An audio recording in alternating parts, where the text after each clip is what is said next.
We have a guest I'm very excited to talk to. She is a world-class sprinter, Jeanette Kwakye. She's one of Britain's brightest female sprinting hopes for more than 2 decades. She actually did run for Britain's 2008 Women's 100-metre Olympic finalist. Jeanette, thanks so much for coming in the studio today. Thank you for having me. How excited are you about being 1 year away to the Olympics? I think the reality now is starting to dawn on everybody, whether you're, getting ready to actually compete at the Games or actually, preparing yourself for it to come to London. So it's very exciting at the moment. What part of London specifically are you from? Well, at the moment, I live in Leighton, Stratford, that kind of area. So I live quite close to the Olympic Park, but I was brought up in Chinkford. So I'm an East London girl, born and bred. So it's all very, very local for me. So would that be about, would you say, 10-minute walk away from the Olympic Park then? Not even 10 minutes. From the bottom of my road, I can see the Athletes' Village. So everything is so close to me. So you're not walking into the Athletes' Village at any point? So no, I probably won't. I'll probably end up obviously, if I make the team, hopefully I'll be staying in the village. But people have asked me whether or not I'll be staying at home, and I say, if I want to escape for a cup of tea, I might just pop around the corner and go home. So you say you're hopefully getting into the Olympics and get picked for it. What is your training regime must be like? It must be like proper now, big pressure, right? Yeah, at the moment, to be honest, like with athletics, we still have major championships to go. We have a World Championships next year, so for us, we're still focusing on what's in hand, and that's the World Championships. I assume as soon as that's gone, the intensity and the actual seriousness of the Games will start to kick in, and the training will definitely step up. So how does your day start when it comes to an Olympic trainer? What do you have to do? I mean, you have to go above and beyond everyone else because you're an Olympian, if that's where you want to get to. Yeah, absolutely. The work rate and the work ethic is top. So we get to the track about 8:30, and we're there for about 5 hours, and we do that 6 days a week. And there's so many elements to my training, but obviously something I enjoy doing, so I love it. So you've probably noticed in the studio we've brought in some pakoras. It's something we do every week on our show. Yes. They're like onion bhajis. Are you allowed to eat food like this, or do you have to stay well away from it? Well, I'll be honest, I had a sneaky one when no one was looking. I just wanted to taste it. They look so delicious, but that is the kind of food I do have to stay away from. We're obviously on quite a bit of a strict regime when it comes to diet, but it's all about performance at the end of the day. So what about your social life? How much is that affected right now because of going out and I'm coming? spending my Saturday night with you guys. Yes, so thank you so much. As I was shocked that you turned up as well. Yeah, spending my Saturday night with you guys. It's quite quiet at the moment as I'm in competition season, so my friends know that it's not about giving me a call up on a Saturday night asking me to come out for a drink. I'm at home resting up and getting ready for my sessions in the week. All right, so what's your next big performance? When is that happening? Well, hopefully next week you can catch me on BBC One. We've got the World Trials in Birmingham, which is going to be amazing, and then we'll be able to get picked for the World Championships team, and that will be in August. Now, growing up, whenever I used to watch the Olympics, I used to get so excited and nervous at the same time. You can kind of get these butterflies in your stomach when you can see the 100 metres, just about to begin, just before that gun goes. And I was watching it on TV. I wasn't even there. How did you feel back in 2008 being a finalist? You're making me nervous even describing it. Sorry, I didn't mean to. You know what? 2008 for me, I was so focused that any nerves that I had was good energy. Right. I think sometimes what athletes let happen is they let the nerves get the better of them, and they don't quite put out the performance. But I suppose if you're there and you know why you're there, then those nerves can only be a good thing, and you just try and kind of use them to your advantage. And when it comes down to actually sitting there and you're looking forward, and they say on your marks. And at that point, doesn't your legs shiver? Doesn't it just like you're waiting for that gunshot and someone does a false start? Does that take away from your initial, Yeah, like I said, you've got to be so focused. If you're concentrating enough, you cannot let that affect you. Right. But you do feel that anxiety, and you feel very anxious to get out of the blocks. And hopefully it will work in your advantage, and you get out first. So how about your parents? How are they supporting you, and have they supported you from day one? Yes, my parents are brilliant. My parents came over from Ghana in the 80s, and they've been absolutely fantastic from start to finish. Obviously they wanted me to make sure I got my education down, and I worked very hard. But at the same time, they realised my talent, so I was very lucky to have supportive parents right the way through. So when you say that they supported you from the beginning, how old were you when you started getting into running and sprinting? Or who were you running from? Yeah. Running from boys, as you know. You're a quite beautiful lady. I can see why you would have to be running from it. I actually started when I was 14. So I started at a local club down in Woodford Green. We trained over at Walthamstow. And, it just kind of went from there. I had very good school teachers who'd always push me and, put me forward for the teams. So, I took a very traditional route in terms of going through the club system and then working my way up through the junior ranks and then making the senior team. So how important is it to have the Olympics in London? It's such a big deal, isn't it? It's such a big deal, and I love the fact that the Londoners are starting to embrace it, and I hope at the turn of the year, even more so, the buzz will be amazing, and then people will realise just what an opportunity it is for everybody. So we've got a year to go. What are you looking forward to in this year? Because now we've got a cultural evening tonight, and that's why we're here in Rich Mix in East London, and we're really excited to be here with all the masses of talent that's coming down and performing for us tonight. What are you looking forward to over the year that's going to enhance the city culturally and also education-wise and sports-wise? What are you looking forward to outside, let's say, sports-wise? I think for me personally, the massive BBC festival that they announced is going to be absolutely incredible. I was lucky enough to be part of that launch down in the stadium, and they just got me so excited thinking about all the possible acts and the people that could come into London and be in Hackney Marshes. That's where people play Sunday League football, and we're going to have superstars on stage there. So the build up to that for me is just going to be immense, and just the kids and them being able to kind of witness the buildings going up, and even a little school trip down to the Olympic Stadium is enough for a child to be inspired. So there's so many different things I think the kids can kind of actually grasp and actually take on board as well. Now, Jeanette, I found out something earlier on this week. Previously on the shows, I've talked about the fact that I love cycling, but over the last year, I've had to tone it down. And I found out, actually, the left side of my body, I have no muscle tone because I haven't been exercising. No, you're laughing. She's like, half her body is jellyfish. I am. That's how it's I described. don't believe that. Seriously, it's been held together by tendons. It is. But the point is, what that's really got me thinking a lot about exercise and the importance of exercise. I remember being, 11-year-old at school, going to PE and standing there in my shorts and thinking, why am I here? It's pouring down with rain. I really don't want to go out. I don't want to go out and play netball or go running. What do you think it is about the Olympics that is going to inspire someone who's a 11-year-old girl or 11-year-old boy at school to go out and want to train? Because I'm sure when you wake up in the morning, you don't get up and think, I really want to get out of bed and start training straight away. Maybe I do now. When I was younger, I felt exactly the same as you, though. It was so difficult for me to actually get up out of bed and think, right, today I'm going to go and run around the track a million times and feel inspired by that. But I think the difference we'll have is that the kids will be able to see some amazing performances by Team GB, whether it's on the cycling track, in the pool, in the stadium, on the hockey pitch. They're going to see things that are going to inspire them and make them want to, get up and do exercise. Right, because you're inside and sports. Yes. How many gold medals are we going to bring home? Oh, we had so many in Beijing. I know, we've got a high mark now. I think we are going to go over and above any expectation that people actually think. I think they're actually underestimating what Team Go on, GB. you tell us a number, and then we'll quote you, and then what we'll do is we'll keep playing it because we won it. Across all sports? Yes, all sports. We won't be Pacific. Team GB are going to go for 25 gold medals. You heard it here on BBC London 94.9. 20. Is that 25. Right? 25. Not even 20. 25 gold medals are going to stay in this country. Let's do it. Let's make it happen. Okay. Now, I always somehow end up being the person who just sounds so negative. But here we go. But honestly, that's why I married her. If we were to look at football, every single time the World Cup comes around, the whole country gets behind our team, similarly as we did with the tennis in Wimbledon and Andy Murray. And then I feel like this pressure comes on on the players' shoulders, and right at the end they just seem to buckle. And I've got a theory. When it comes to football, they're not all British players. No. They're not playing for the World Cup, right? Yeah. And when it comes to the World Cup, our boys do get a lot of pressure.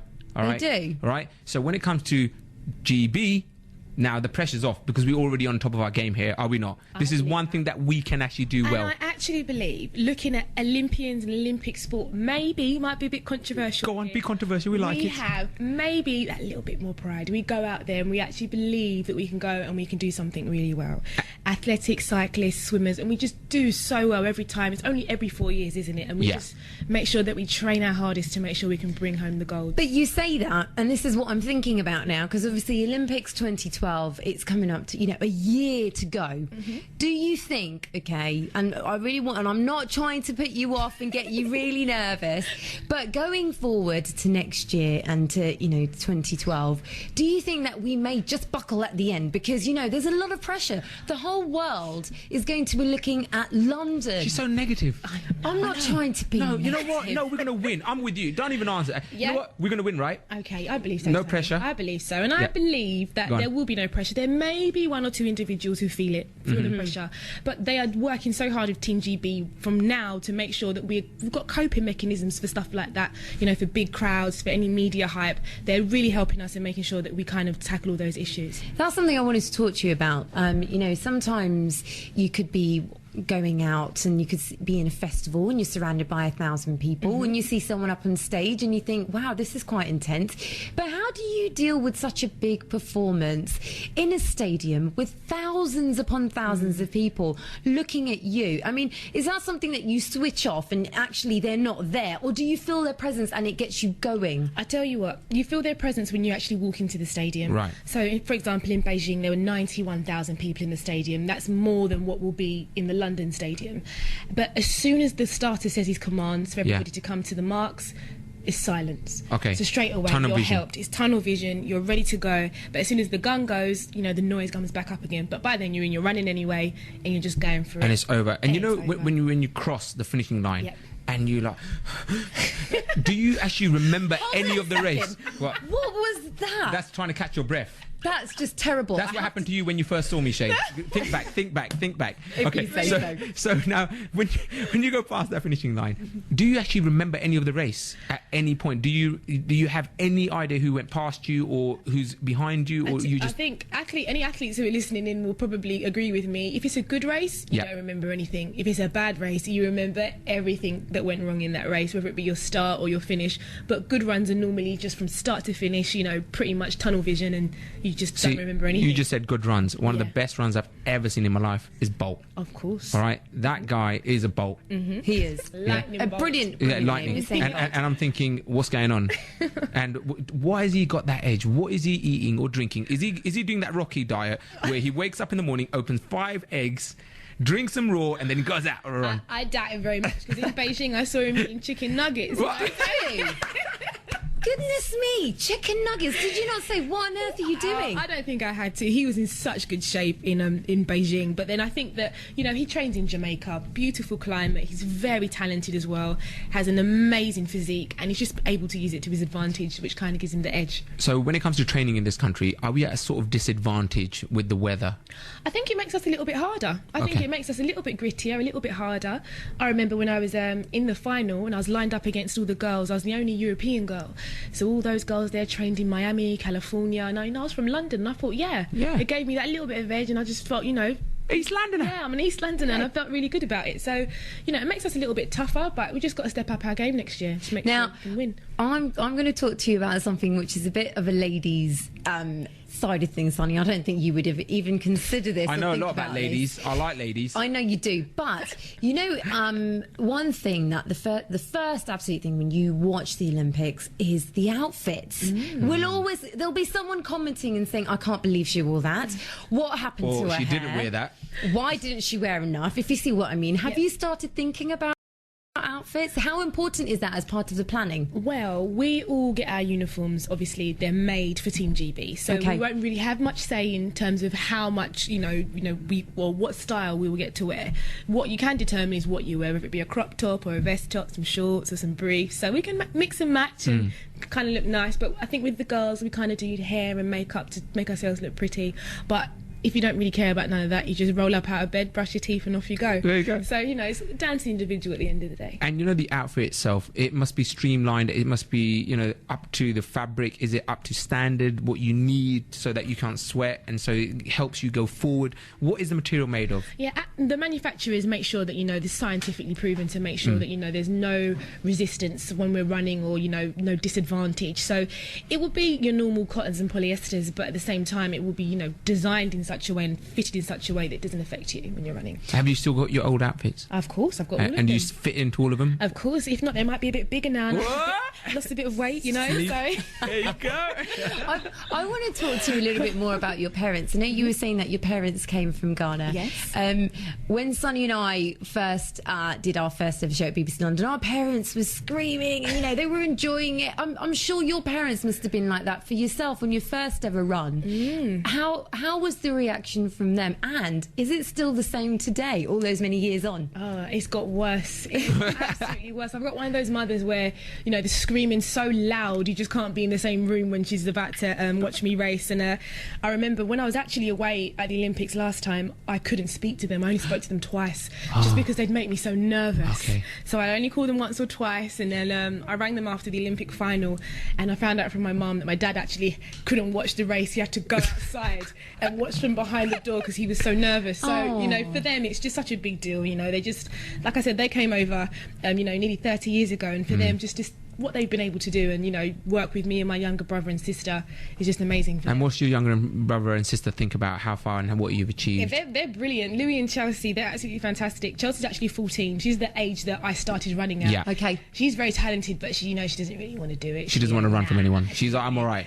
Yeah, she got picked for London Youth Games for Waltham Forest and things like that. So she's very talented, and also my brother's super talented as well. But you know, they're really happy, you know, trying to follow my footsteps and stuff. I was going to say, is there a bit of pressure? Because obviously, you know, you're running the Olympics, 100 metres. It's fantastic what you're doing.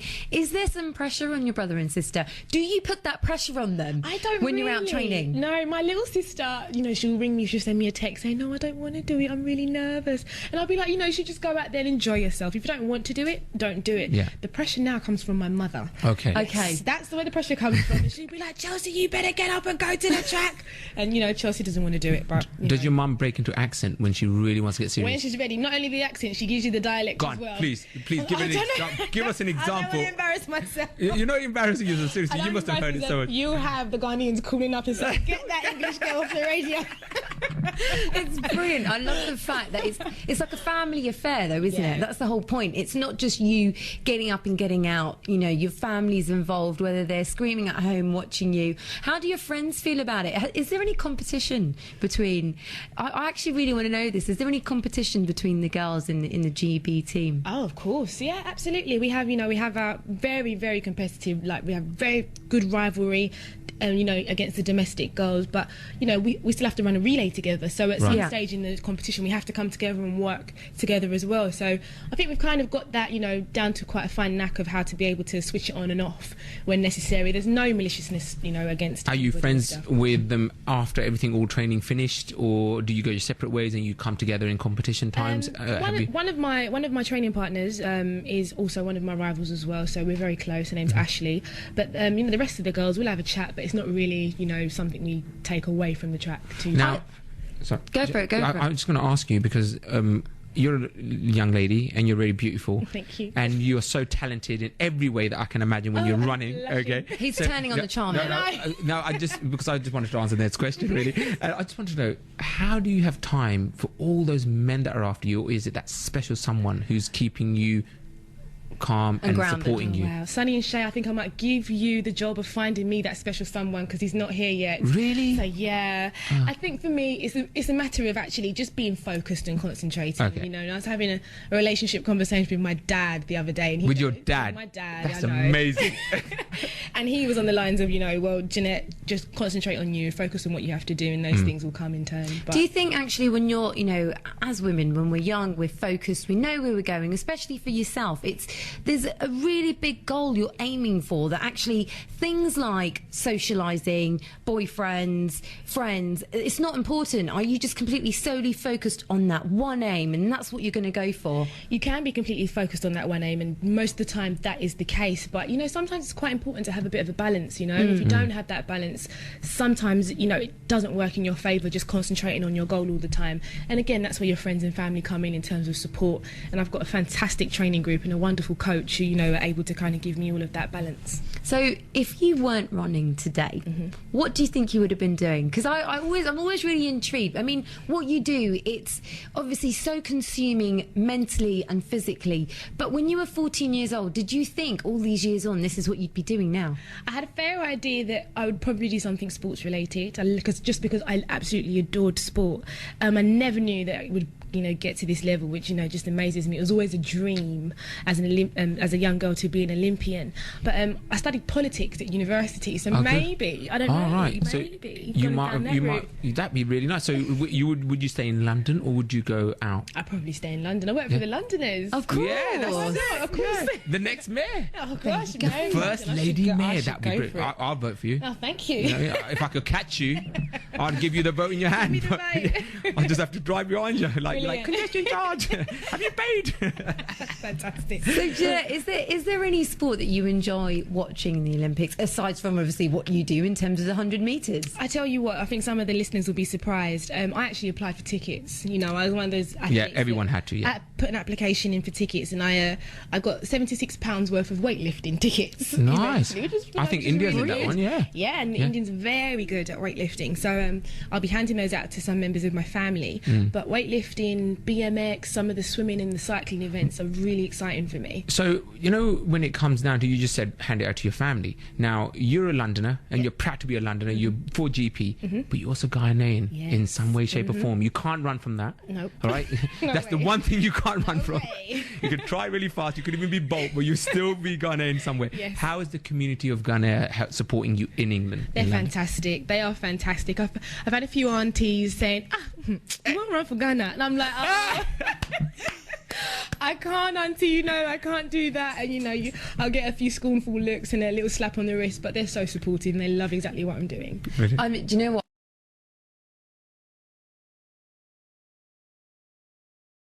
Listening to Sonny and Cher on this Saturday evening. Yeah, we're not in our studios this evening. No. We have trekked down to East London to the studios of Rick Mix, where we have got a vast, let's say, talent-based bands who are performing live for us this evening. And also, we are, happy that it's going to be a year to the Olympics.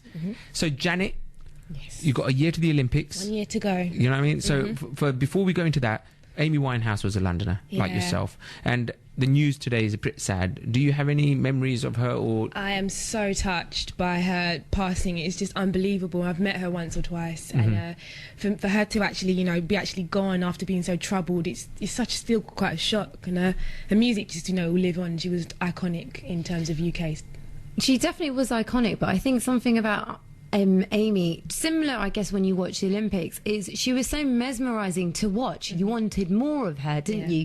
You see Amy Winehouse, and such a young woman as well. I mean, we don't really need to talk about the negativities, because everyone's talking about that, but just about her on stage with a mic and a piano. That's all you needed. And you could be in a small venue, you could be in a venue amongst thousands, and yet she could capture you. Yeah, her talent was limitless. And again, if you compare that to a sports person, there's sports people who you can just sit down and watch and think, wow, they just perform on the money all the time, they're amazing. And she kind of sits in that category for me. It's just such a shame that she had such a the negativity took away from her music, should I say. Do you have any sporting legends then? I have a few. Yeah, I have quite a few. One of my most recent ones is probably someone like Serena Williams. Okay. Just away from athletics, in terms of her tennis and her prowess on the court and what she can do is just amazing. And in athletics, I'd probably pick Denise Lewis again, an Olympic champion and just beautiful while doing it. So they're both, for me, massive icons. Is it important for them to be role models for you, or was it just important for them to be sports persons for you? Which way does it work for you? I think both role models. When I look at Denise, she came back into the athletics game after having a child. There's not a lot of women who can do that, and it's just it's inspiring to watch. And again, Serena's come back from the brink of really, really bad illness and still been able to dominate in the world. So they're both massive icons for me. You got young people who are probably listening to you right now and probably inspired to do something positive with themselves. So can you tell us about any charities or some organisations that you are affiliated with that help children to get into sports in a positive way, and maybe they don't have the accessibility as maybe you did, or the support structure at home? There were two main charities that helped me growing up. The first was Sports Aid Foundation. They're amazing. They gave me a small grant to make sure I could get my bus fare, or pay my bus fare, and get down to school from Stowe. And then there was also the Ron Pickering Foundation. And Ron Pickering was a famous commentator who worked for the BBC, passed away many years ago now.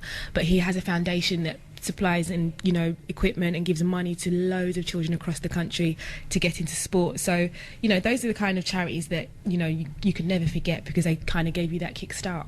And now we've got the Olympics coming to East London, right? So how much of this area do you think has to give culturally? I mean, these visitors are going to come here. Everyone's going to be watching London. Yes. More so, if not, they already watch us anyway because we're the best city in the world. Course. But that is going to be like proper. What have we got to offer the world in your eyes, you think, as East Londoners, as Londoners? You know what, I did an interview recently and somebody asked me, you know, what is it about East Londoners that makes things different? And for me, being from East London, you know, it's not exactly the most affluent area in London, and I just think sometimes the people that live here get a little bit, you know, put to the side and our opinions don't necessarily count.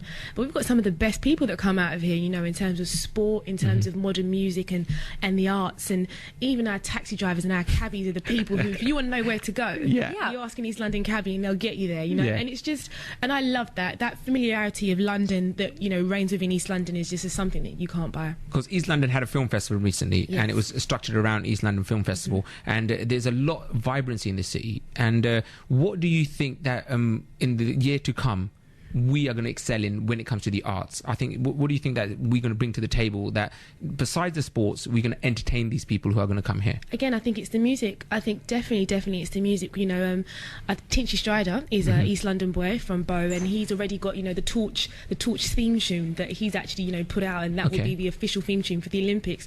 So, you know, they've picked an East Londoner to have that song. So I think definitely in terms of the music and what we're witnessing outside today, these are the things that are actually going to, you know, put East London and London on the map.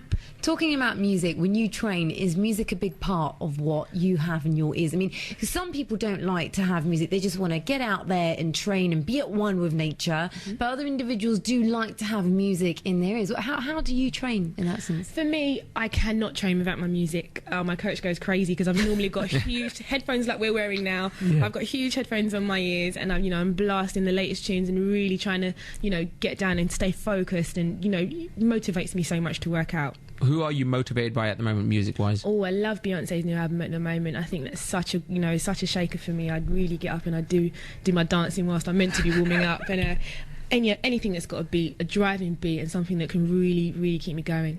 Listen, you've absolutely been lovely. It's been lovely talking to you this evening. If you're joining us right now, you're listening to Sonny and Cher on BBC London 94.9. We have a very special show this evening. We are live from a studio in Rich Mix in East London. We're celebrating the London 2012 Open Weekend with 1 year to go until the Olympic Games. If you're in Bethnal Green, why don't you join us this evening? We're going to be having live music from Bowtown later on today.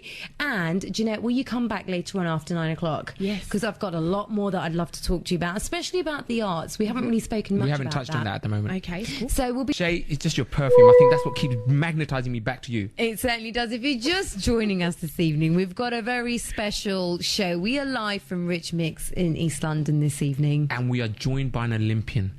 How many people can say that this evening? Wow. Right? Hello. Hello. And she's gorgeous. Is she not gorgeous? The more I'm looking at her, the more beautiful she's getting. Thank you. And she's got that beautiful smile. Jeanette Kwakye is still in the building. You've stayed with us this evening. She didn't run away anywhere. No. Yeah, gladly. I'm having a good time. Thank Good. you so much. You were saying earlier on in the show that you've been at Rich Mix before. It's the first time that I've been in this building. There's something about this building. It's just fantastic. What did you enjoy about it last time you were here? The thing about Rich Mix is one of those places in East London, it's quite hidden, isn't it? Not a lot of people know about it, but there's some amazing events that go on here. I've been to a couple of events here, like an open cinema, a bit of a cinema club that my friend ran one time, and then I've been into BBC London when they did a show from here a couple of years ago, again about the Olympics. So, you know, it's used for various different things. It's such a good space. And it's also, it's one of those places where you feel comfortable straight away. You don't feel pretentious, no one's looking down on you, no one looking up at you. You don't feel threatened, you feel comfortable. It's like a beautiful vibe in this place, isn't it, really? Really chilled out. You know, you can go and, you know, perch up on the chairs over there, have a drink and just sit down with your mates, get a laptop out if you've got work to do. It's one of those kind of environments. See, now this place is known for theatre and also films. Now, you have multi-talented, aren't you? So tell me about your film. Well, I'm lucky enough to. I was lucky enough to be contacted by a guy called Faisal Abdullah, Right. and he is an artist, and it's quite strange because you never really put sports in with the arts.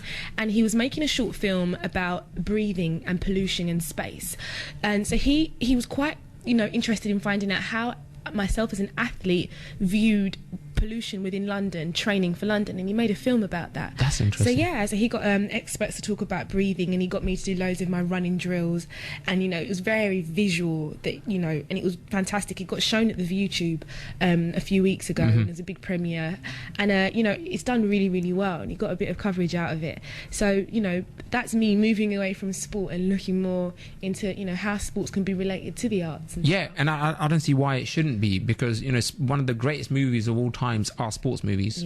We've got Chariots of Fire is one of them, and also Rocky, obviously, did wonders for the boxing industry, even though there's no reality to it whatsoever. No reality at all. But all the big movies that move you, they are sports related. They are sports related. So what's your favourite sports related movie? Oh, I love Rocky. As much as high five. There we What's go. your favourite Rocky though? Mine has to be the first two. Oh really? Yeah, because I like the grittiness of him being down, and then he's sort of coming up, and then after that it got glossy, didn't it? I didn't quite got a bit. like 3 though. Yeah, because that's Mr. T. I love that. Thank you. Mr. T. I would like to say he's also part of the BBC at the moment. BBC 3. Have you not seen him? No, I haven't seen him. He's got a show on there. Just Google Crazy Fool. Okay. Crazy Fool. And I'm gonna have a look. Oh, that was my favourite. You're gonna love him. Rocky, He is definitely. amazing. Fantastic. Now, you're talking about pollution in terms of this film, and it's just got me thinking. We're going back a little bit. I wanted to talk to you about the Delhi Commonwealth opening ceremony.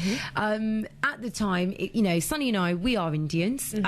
Originally from India, although we're born and brought up in London, and we're Londoners through and through. But I remember, Sonny, when we were watching the Delhi Commonwealth Games, a big problem there was a lot to do with pollution. It was slightly embarrassing. It was for us. But there were so many things that are happening there as Indians. Okay, you're from Ghana. Yeah, parents are from Ghana. Yeah. So basically, if something was happening in Ghana, you would still have that kind of. Yeah, of course. Yeah. So basically, we were watching this and thinking, really, you need to cover that? And it wasn't really that bad, but people like to sensationalize what was going wrong and what have you. But I was just thinking about how that represented India. At the time, a lot of people from there, and I myself, look, I'll put my hand up. I myself thought, God, they're so unorganised. You knew that the whole world would be watching you for the Commonwealth. Why on earth could you not have, thought about these things? Just thinking specifically about the opening ceremony, how do you think that ceremony represented India as a whole to the world and in the sports arena specifically? For me, watching again, I thought the same as you. I was like, oh no, I really want India to be able to pull it off, because otherwise there's going to be such negative reviews about the games. But I think they've done a brilliant job. I think they've done an absolutely fantastic job. There was all the bad organisation leading up to it, but when it came down to it, they pulled it off. And when I spoke to my teammates when they all came back, they had a fabulous time. Yeah. Loved it. There was no negativity coming from the actual athletes that were competing, and at the end of the day, Yeah, I think that's what matters. Because they said that when it was in Beijing, right, when it was in China, a lot of the media wasn't even allowed in. Yeah. So there was not a lot of reporting. But in India, hey, have a look what's going on. Everybody was allowed in India, and it was such a friendly games, And like I said, the guys had an absolutely amazing time, and they were there for maximum of 3 weeks. I don't think any type of pollution that is going to affect them in that amount of time, should I say? So, I don't think it's anything to be embarrassed about. I think they pulled off a wonderful games. And from the opening ceremony, that is a big deal, right? And I think my favourite one, I have to be honest with you, it was China. It was Beijing. I think that was the most wonderful opening ceremony I've ever seen when it comes to the Olympics. Yeah.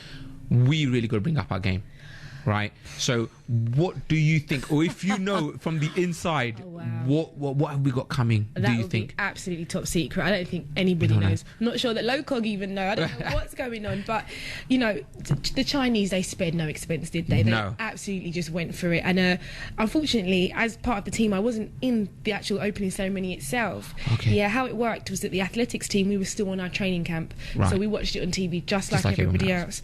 And from the outside, it just looked fantastic. And I think London will definitely be able to pull it off. But we'll just do it in a London way. It'll be multicultural. It'll be amazing. And I hear they're drafting in all sorts of directors and everything to kind of But then I think too many chefs. too many chefs might spoil the broth. Yes, yeah, you're right. see, you know. Well, do you know what I would love to see? Just thinking about that now, all this has got me really thinking, because you're absolutely right. The one thing about London, and we had Botown who came in earlier on, who are actually performing at Rich Mix this evening.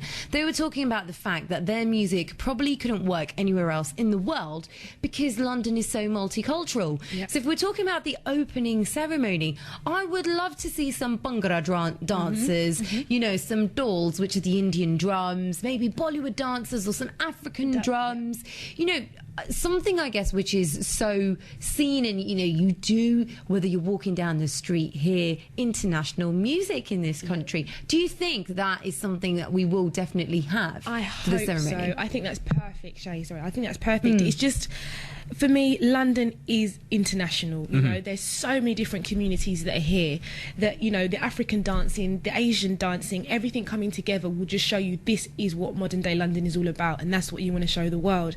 And what they did quite well in China in the closing ceremony, they brought the big red bus out onto the track in the stadium when they were handing over to us. They did, yes, yeah. I remember that. I remember that. They had David Beckham was there, Leona Lewis was there, and you know, they had all these urban dances, and it kind of showed you, wow, this is actually what London is about. It's such a big melting pot, and it's fantastic. And hopefully that can show through in both the opening and closing ceremony. The one thing I do hope, though, because I love David Beckham, as does everyone, Sonny, and I'm going to put my hand up. I think he's gorgeous as well. But He's got a lot of money. He has. Right? I ain't got time. I ain't got time to shave. That's why he's got 4 people to shave for him. Why can you compare me to a man like that? Good with a beard, though. Okay, Sonny, you know, last week, right? I didn't win the lottery, and I was banking on it. I was almost guaranteed to win that one, right? Win the lottery. And you know what? And these guys up north won it, and I was like, if I win that, Beckham, you won't win nothing on me. Well, the point is... Thank you, Princess. Put it right there. High five. The one thing I'm thinking about, though, going back to the ceremony, is I hope it doesn't just become this whole, you know, the international figures that we have that represent the UK. So David Beckham, Victoria Beckham, Leona Lewis, they're fantastic. They've done well in America, okay? But I really hope, and it'd be interesting to see what you think about this, Jeanette, whether or not we will have some stars, well-known people from London, from the UK, who may not be well-known internationally. They may not have broken the charts in America, but actually they represent us in the UK. Yeah, definitely, like community heroes. Now, I'm big on that. I'm absolutely big on that, and I think the torch relay is actually going to be a lot about, you know, using local heroes to actually pass the torch around London, and, you know, nominating people who you think have made a difference in your community. Yeah. And I think, you know, that will be their moment to shine. You know, we've paid for this game, so why can't, you know, we have a special moment in the games where we pick someone and say, hey, this person's done so much for London, they should actually, you know, take the spotlight. How do you feel about Londoners who live here and, you know, partly paying for the Olympics, can't get tickets? Yeah, see, now that's a sore subject, and it's controversial, and you're an athlete who support the Olympics as an athlete, but as a spectator, as a Londoner, I can't get into the Olympics, right? So I don't mind watching it on TV because I'm going to support my city, and, you know, it's beautiful. What do you feel? How do you feel about that structure when it comes down to it? I think you know, it was so upsetting, you know, speaking to people who haven't been able to get tickets, who, you know, have been supporting Team GB from way before we got the Olympics at London. My only consolation to say to those people is that there's going to be so many events going on around that, you know, you will feel part of it. Almost like when Wimbledon is on, and you don't necessarily get Wimbledon tickets, but there's huge screens everywhere, and everybody kind of gets together and has that kind of atmosphere. And you probably may find that atmosphere, you know, works so much more intimately than, you know, being in a big stadium and watching it live. So I think that everybody will have their opportunity to be part of the games, even if they're not inside a venue watching a game. See, now, we're not organisers anyway of the Olympics, but we feel part of it. Like this event tonight actually makes me feel about the Olympics. You being here as an Olympian makes me excited just being around you, because you've got the vibe, you've got the glow, and we've got these beautiful artists who are out there performing for us and highlighting we only got a year to go for the Olympics, and this is cultural. So I understand what you're saying. So, like, this could be an event where not a lot of people could go. We could actually host, you know, if team is running, we could do those kind of things in places like Rich Mix, for example. Exactly. I would love to think that, you know, God willing, I make the Olympic final on that night. Those people who can't, my friends and family, could congregate in a place like this, big screen, and, like, you know, just absolutely give me that energy in a place like this. You don't have to be in the stadium. That's a really good point. And actually, some people might not want to be in a stadium. You know, sometimes you want to have a personal moment. Just going back to the Olympic torch, it features 8,000 small cutout circles, which represent 8,000 people, inspirational people, who will be carrying it on its journey around the UK. I think it's really interesting and fantastic that it's been designed by East Londoners, which is brilliant, by Edward Barber and Jay Osgoby.